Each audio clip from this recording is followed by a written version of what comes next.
Hey everyone, you know that I typically put out speedrunning content on my YouTube channel.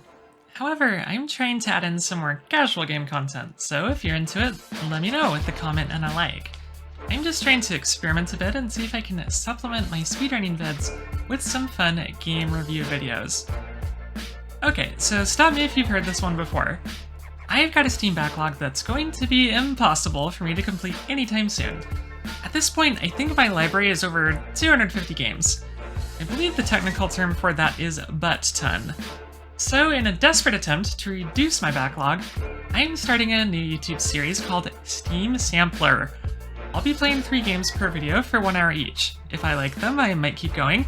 If I don't, they're banished forever. And full disclosure, I'm doing the playthroughs on my Twitch channel, so if you'd like to come watch whenever I do a sampler, I've got the link in the video description.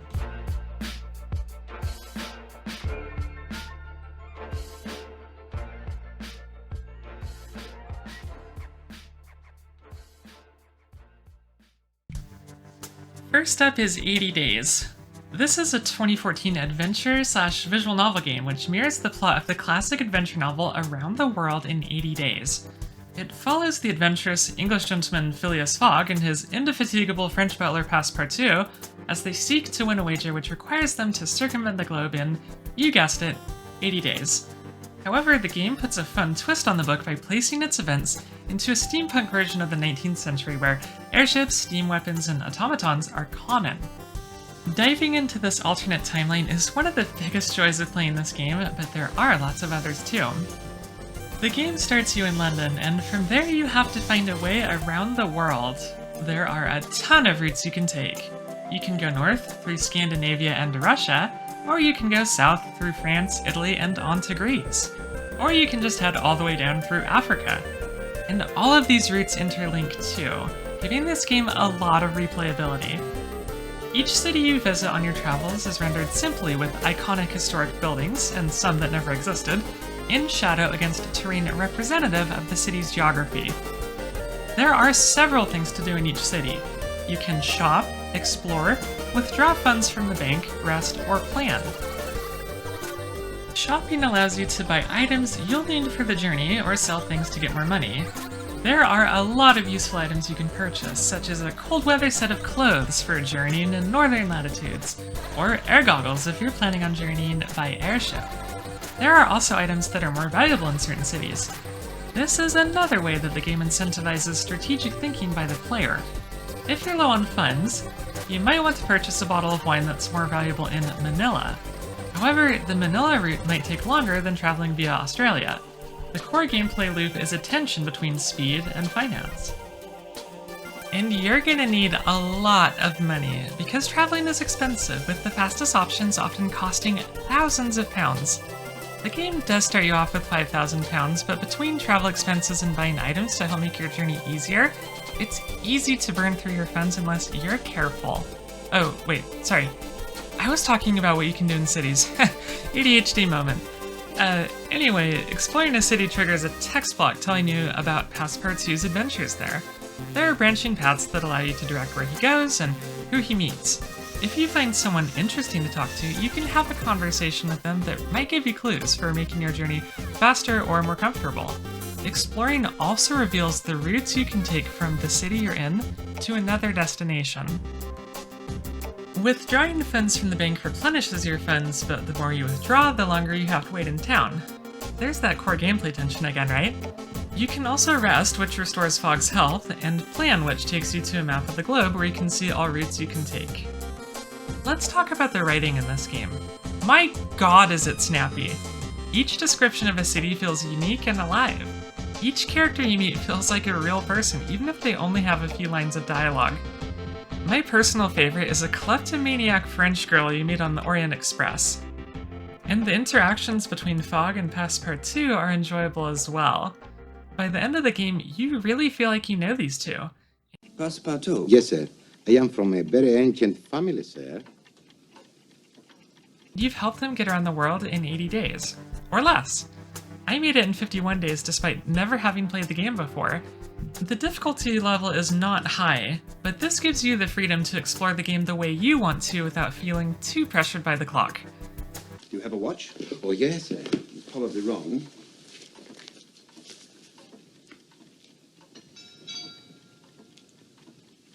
Overall, I gave this game a rating of 9 out of 10 French butlers. I loved it.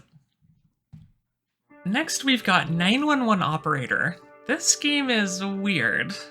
I'm going to throw a content warning on this part of the video because we will briefly touch on some pretty serious topics involving drugs and death, so feel free to skip to the next part of the video if this is upsetting for you. I'd probably skip too if I weren't the one making this review. Anyway, in this game, you play the role of a 911 dispatcher who takes 911 calls and sends police, fire, and ambulance services to different incidents depending on their type and severity. You've got police bikes and cars, fire trucks and technical vehicles, ambulances and hospital helicopters, all kinds of units to work with. They're represented by hexagons on a top-down map, as are the incidents they respond to. There's also a management sim aspect to the game because each vehicle has at least one character assigned to them, with stats in particular areas of emergency response, such as accuracy for police officers, or CPR for first responders. Better crewed vehicles will perform better, or at least I think they will. You can also give characters items which improve their performance too, or at least I think they do. That's one of the problems with this game. It doesn't give you any indication that your choices are really affecting your unit's ability to resolve incidents. The one exception to this is the technical fire team clearing roadblocks, downed trees, and other less time-critical issues. Otherwise, you just don't get a lot of feedback on the effectiveness of new crew members and items, and it makes the game feel a little bit pointless to play. The game often feels frenetic because while you're sending out crews to resolve various incidents, you're also getting 911 calls yourself. These are fully voice acted, and the calls range from the unbelievably snarky to the seriously disturbing. One moment you'll be helping a lady get her cat out of her tree, and the next you'll be dealing with a father who's sobbing over the fact that his daughter just overdosed on drugs and died. I'm not going to play the audio for you because it's legitimately disturbing, but just know that calls like this are in the game. There's also implied domestic abuse and gang warfare, not to mention kids calling you to help with their homework. The tonal whiplash in this game is intense. Anyway, that's pretty much it for this game. You do get promoted to different real-world cities such as Chicago and San Francisco if you do well enough on the first one, but other than different maps and vehicle assortments, there just isn't too much here. I also feel weird about playing a game that portrays the police as a helpful emergency response agency when we know this often is not the case in the real world. I played this for an hour or two, but this is definitely going on my not interested in playing again list. I give it 5 out of 10 exploding gas lines. Last, we've got Alba, a Wildlife Adventure. People! I love this game. It's a game about a girl from England named Alba Singh who comes to visit her Spanish grandparents for the summer. She's planning on a fun, peaceful vacation full of wildlife spotting and hangouts with her best friend Inez. But when the mayor announces that the local nature reserve is going to be destroyed in favor of a luxury hotel, Alba and Inez form an activist group to stop the development. It's called the All Island Wildlife Rescue League, or AROL. I don't know how to pronounce that. This is a whimsical game, as you can tell from Alba and Inez's group name, but it also tackles issues like pollution, political corruption, and wildlife conservation. Also, Us2 Games, the creators of Monument Valley, developed Alba, and it's definitely a worthy follow-up to their previous game. So what do you actually do as Alba? The game is separated into 6 days, Monday through Saturday, and your main task is to run around the island collecting signatures for your petition to maintain the nature reserve. Most of the time, people sign your petition after you do something for them, like healing their sick cat or fixing their fence. Yeah, Alba is one talented kid.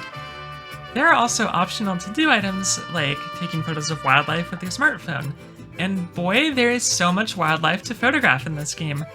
I counted at least 50 kinds of birds, plus an additional 10 or 20 species of land animals. Taking photographs of wildlife allows you to place their pictures on reader boards around the island, which helps you get petition signatures. It's also just a lot of fun. You know what else is fun? The graphics. This game is colorful and cute. The characters are rendered minimally, but still very expressive. I adore how people ask you questions, and you can nod or shake your head. How in this modern world of AAA games can such a simple gesture cause me such joy? Maybe I'm old-fashioned, I don't know. But just getting to emote as Alba feels so fun! Also, this game has a very diverse and supportive vibe. There are bodies of all shapes, sizes, and ages. There's women in important occupations like carpenter and archaeologist. There's a trans man with top surgery scars, and a pride flag hanging from the window of one of the apartments on the island.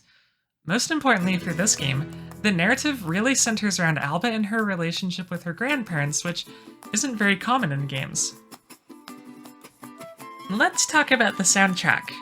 Oh god, this music is so damn good. The Spanish guitar really centers you into the life of the island. It's almost a character of its own, speaking through song as it tells you what's important to this town and its inhabitants.